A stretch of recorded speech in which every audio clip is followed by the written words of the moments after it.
যদি একটা টিম যখন একটা নির্দেশ না মানে, পরবর্তীতে এই টিমের সাথে তাদের সাথে রাসূলুল্লাহ সাল্লাল্লাহু আলাইহি ওয়াসাল্লাম কি করেন? তাদের কি পুরো টিম থেকে বাদ দিয়ে দেন? তাদেরকে একদম ফায়ার করে ফেলেন? নাকি মানে একটা অফিসের এমপ্লয়ি মানে কি? একটা সে বিজনেসের একটা পার্ট। এই বিজনেসে তো কি সবসময় লাভ হয়? লসও তো হয়।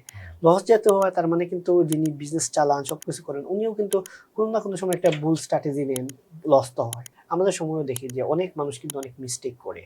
একটা প্রতিষ্ঠানে কিন্তু অনেকেই মিস্টেক করে। কোনো মিস্টেক আছে যে মিস্টেকটা আসলে এই যে আমরা বললাম না যে এই মিস্টেকটা আসলে এমন একটা মিস্টেক সে বোঝাই যাচ্ছে সে আসলে কাজ করতে আগ্রহী না, সে ক্ষতি করার জন্য করতেছে।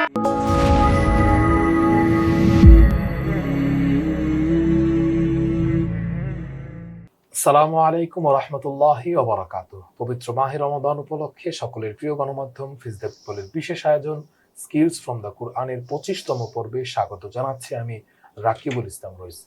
দর্শক, প্রতিদিনের মতো আজকেও আমরা পবিত্র কুরআন থেকে একটি স্কিল নিয়ে কথা বলবো। আমাদের সাথে আছেন আরিফুল ইসলাম ভাই। ভাই, আজকে আমরা কোন স্কিলটা নিয়ে কথা বলতে পারি? আজকে আমরা বলব যে কর্মীরা যখন ভুল করবে তখন আপনি তাদেরকে ফায়ার করবেন নাকি তাদেরকে আপনি সংশোধনের সুযোগ দিবেন, এটা নিয়ে। আচ্ছা, খুবই সুন্দর টপিক। চলো আমরা আলোচনা শুরু করি। আমরা দেখি যে বদর যুদ্ধে মুসলিমরা বিজয়ী হয়, উহুদ যুদ্ধে কিন্তু বিপর্যয় ঘটে।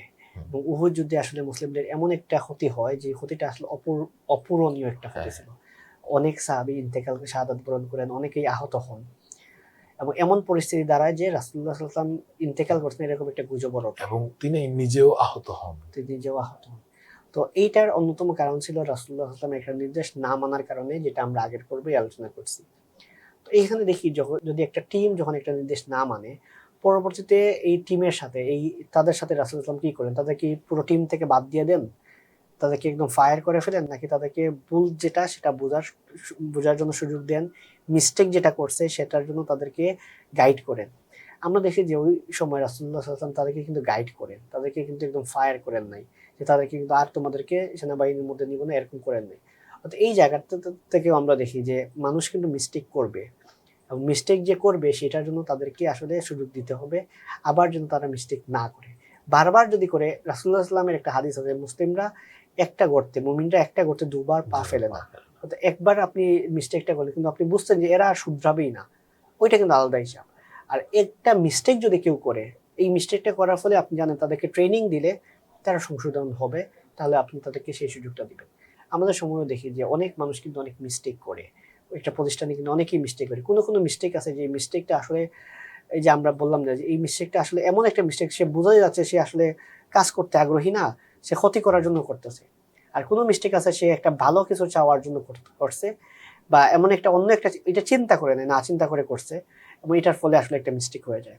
অর্থাৎ এই মিস্টেকগুলো কিন্তু আমরা যদি ক্যাটাগরি করতে পারি, তাহলে আমরা বুঝতে পারবো যে কোন মিস্টেকটা আমরা ক্ষমা করব এবং কোনটার জন্য আমরা ফায়ার করব। তো ফায়ারও কিন্তু আমাদের করতে হবে, এমন না যে ফায়ার করা যাবে না। বরঞ্চ কোনটা মিস্টেকটা আমি অ্যালাউ করব, কোনটা অ্যালাউ করব না, এটা কিন্তু আমাদের ডিসাইড করতে হবে। এইসব জায়গা থেকে আমরা যদি দেখি যে উহুদ যুদ্ধের পরবর্তী যে টিমটা, যে তীরন্দাজরা, তারাও কিন্তু আবার পরবর্তী সময় বিভিন্ন যুদ্ধে অংশগ্রহণ করেন এবং তাদেরকে কিন্তু রাসূলুল্লাহ সাল্লাল্লাহু আলাইহি ওয়াসাল্লাম ফায়ার করেন নাই। এই মিস্টেকটা করার ফলে এত বড় ক্ষতি হওয়া সত্ত্বেও পরবর্তীতে বিভিন্ন সময় বিভিন্ন কিছুতে তাদেরকে ইনক্লুডেড করেন।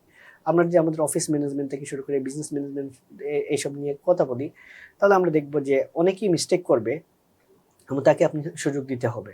এবং সেই সুযোগটা এমন যে তুমি ভুল যে করছো, ভুলটা বুঝো, স্বীকার করো, তারপর যেন এই ভুলটা যেন রিপিট না হয় সেটার কারণে যে এই জিনিসটা করতে হবে।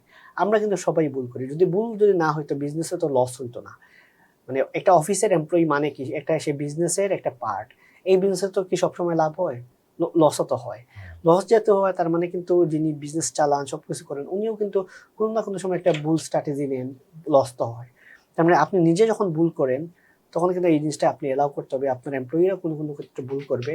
সেই ভুলটা করলেও এমন ভুল আছে যে ভুলের কারণে ফায়ার করতে হবে। আপনার এটা সেট অফ রুল থাকবে, প্রিন্সিপালস থাকবে।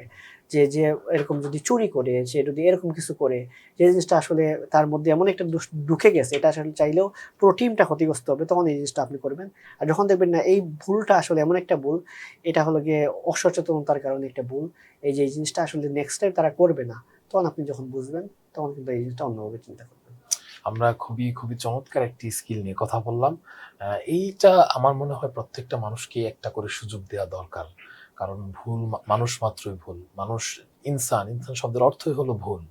তো আমরা মানুষ, আমাদের ভুল হবে এটাই স্বাভাবিক। কিন্তু প্রত্যেকটা মানুষকে একটা চান্স দেওয়া যেতেই পারে এবং সেই একটা চান্সে সে নিজেকে শুধরে নিতে পারে।